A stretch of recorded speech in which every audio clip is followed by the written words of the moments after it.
Wel, da ni wedi dod yma bore yma i Bethesda yng nghanol y gwynt a'r glaw i gwmni adeiladu nid anenwog. Be da ni eisiau gwybod ydy pa mor bwysig ydy defnyddio'r Gymraeg. A da ni'n gobeithio siarad efo bobl heddiw a gobeithio bydd y tywydd ddim yn effeithio pethau yn ormodol. Mae'r logo gyda fi yn ddwyieithog, wedyn mae o'n helpu pobl i nabod bod chi'n siarad Cymraeg a mae o'n helpu. Yn enwedig yn yr ardal yma, lle? Yn yr ardal yma, Blaenau Ffestiniog yn ardal yn gyfan gwbl i ddweud gwir.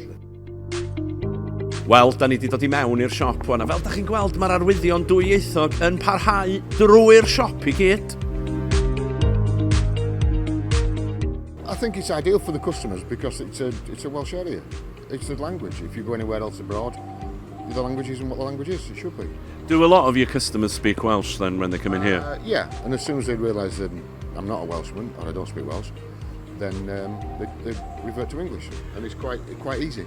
Wel, mae'n dda o beth i weld bod yr arwyddion y fama yn ddwyieithog. Mae'r hogiau'n deitha fi bod 90% o bobl sy'n dod i fan hyn yn siarad Cymraeg hefyd, felly yn amlwg mae'n bwysig iawn yn yr ardal yma, ond maen nhw chydig bach yn shei i siarad efo ni bore yma, felly gan i weld sydd eithi nes ymlaen.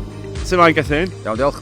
Wrth y modd efo'r brandio fama, cerrig a cartre, enw da i ddechrau. Pam ti'n meddwl bod o'n bwysig i gael bob dim yn ddwyieithog ar y fan?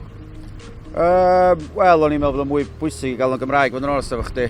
Cymro ydw i, ag...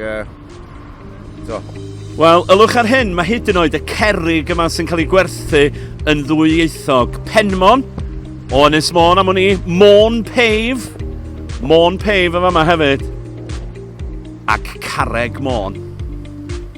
I think it's essential for the Welsh language and the English language to integrate. My mother's Welsh, my father's English. What can I say? I think people that are not from Wales come in and they expect it, because otherwise you're not abroad, are you?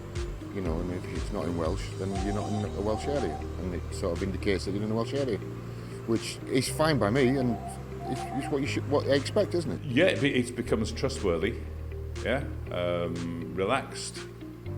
We're all stressed at work these days, so you know it shows an element of trust. A mae rhai wedi gofyn bedio, mae o'n cyfieithu Stone and Home, yndi?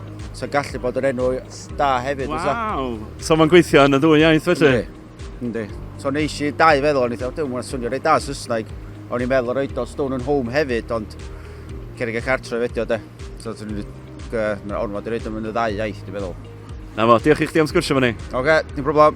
Wel, mae wedi bod yn fora diddorol yma yn Bethesda. Mae'r glaw wedi golygu bod wedi bod chydig bach yn dawel, ond ar y cyfan, da ni wedi cael atebion diddorol iawn. Felly, dwi am fynd rwan efo nghot newydd i fynd efo yn high vis, a welan i chi tro nesaf. Diolch am wylio.